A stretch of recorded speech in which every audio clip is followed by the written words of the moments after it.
I am your host, Lia Dunlap, and you are listening to the Oracle on Purpose podcast, where we help intentional leaders clarify their purpose and next steps to create a work and life of significance. I'm guessing if you're like a lot of people I've been chatting with lately, you may be feeling out of control, over the edge, at your limit, maybe even a little bit fed up. It seems to be, without fail really, that every once in a while there's this flow of topic in my news feed and with the people I'm working with. And it all seems to kind of stem around the same thing. So I put a post out there and I asked the question, actually I posed the statement that boundaries, like that's where it's at. Everything is all about boundaries. And maybe I was being cheeky, maybe not, but it really kept kind of floating through the air that boundaries are really a huge foundational component of success. There were lots of great comments, and I wanted to share some ideas with you about what it takes to set boundaries for good. What does that mean? Hey, I'm Lia Dunlap. I'm known as the Oracle on Purpose. I am a purpose and prosperity mentor. I help my clients who are leaders and also entrepreneurs to really bust through all of their upper limits so that they can live their life on purpose, fulfill themselves, and find their divine path to millions. With that comes the setting of boundaries. So today's topic is just that. How do you set boundaries for good? One of the replies on the post that I did really kind of sparked this topic's title. And that's because one of the persons says, well, yes, boundaries are good when they're good boundaries. First of all, I think that's kind of assumed, although maybe we shouldn't assume these things. And second of all, absolutely, we want our boundaries to be the thing that people really know that they can count on. Sometimes the reason we don't set boundaries is that we are concerned that it will make us seem unkind. It's not nice, right? People won't think we're nice if we set boundaries. And that is one of those stories I hear a lot from my clients. And it is just that. It's a story, especially with the clients that I work with that are women in leadership. There's this idea that if we are too strong in our boundaries, we won't be seen as nice. We won't be seen as accommodating. And therefore, somehow our business, our company, our brand will suffer because people won't feel like we are accommodating or that we're nice to them. And I wanted to share how one of my clients and I have talked about this. And when I posed it this way, she had one of those aha moments, which was creating real boundaries that are your own, allow you to stand really strong in what you believe in, what you'll accept, what you can actually achieve. One of the boundaries that a lot of people get, kind of loose with is the idea that they're setting boundaries on deadlines. And they lose that grip on that boundary, and therefore they're either overextending themselves, and they get to a place where they can't really function at the highest level that they want. So they have super high standards, and they want to give and give and give, and yet they overpromise, right, and underdeliver. So how do you set boundaries for good?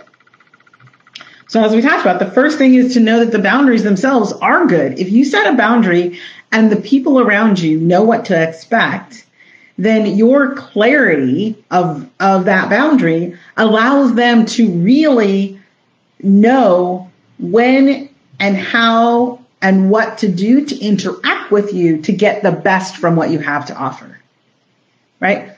They're getting the best of you because of your boundaries.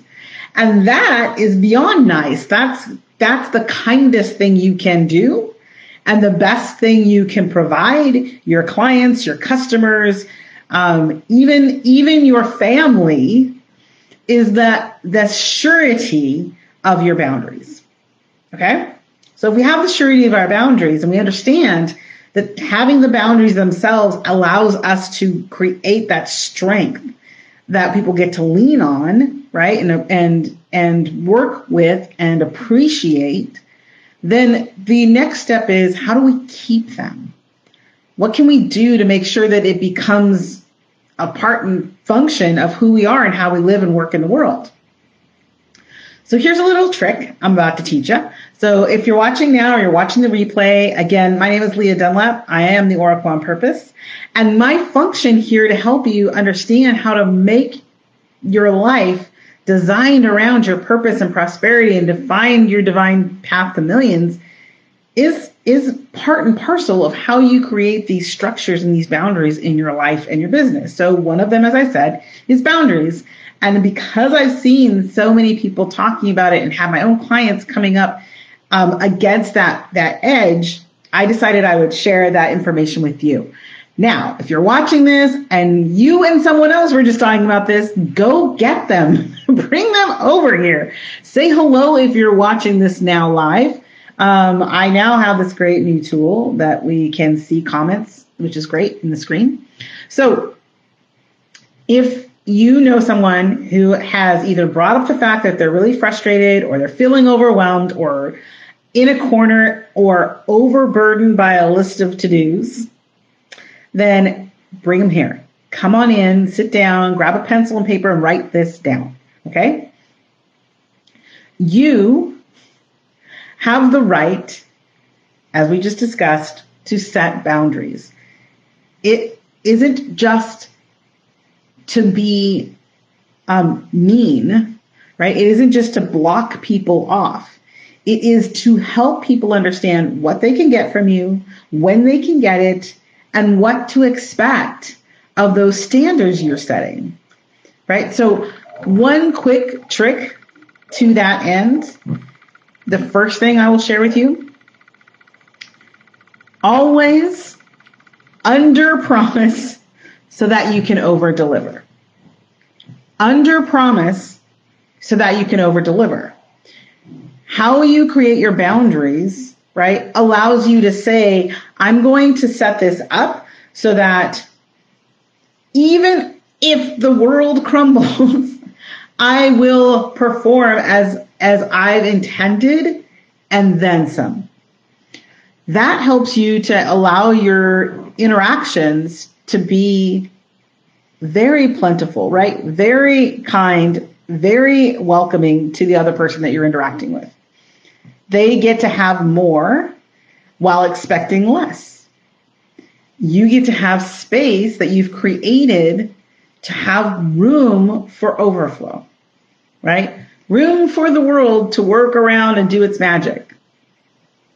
So that's the first thing I like to remind people. If you can just think to yourself, if I were to create an arrangement with someone and I was setting some boundaries around it, how can I do it so that I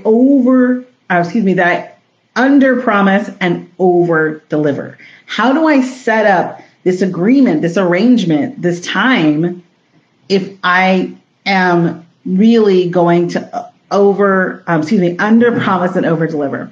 And so the over deliver part is kind of where sometimes boundaries can kind of get off the rails too. And here's why. If we are changing our boundaries, then they're not boundaries, first of all. If we are moving them depending on the people who we're giving them to. Think about that. If you are shaping your boundaries, your supposed list of boundaries, depending on who you're delivering them to, right? So one set of people gets one story about boundaries from you. Another set gets a totally different story about boundaries from you. And then the third set of people, whoever you're interacting with, gets an entirely separate set. First of all, just like even saying that Doesn't it sound kind of like maddening to think, oh my gosh, I have to keep this straight and then that straight, and I told this person that. So the other thing is simplify the boundaries that you create. Simplify the boundaries you create. Simplify them. Make the boundaries that you're creating, like across the board, as simple as can be. And one of the greatest ways, the tools, of course, to do that, you've probably all heard about it before, is time blocking. If you set up time blocks and you now create time blocks for certain people, certain groups that you interact with, but the time blocks themselves become the boundary, right? The time blocks themselves become the boundary. That is not a day that I do X, Y, Z, right? So imagine that you've got your time block set off and you honor the time blocks. That's the boundary. So that you can simply say, oh, so on Tuesdays, I meet with clients. On Wednesdays, I have the day off. On Fridays, every other Friday, I have office hours where my clients can come in and out and meet me as they need to. Here's the beauty kind of underneath that.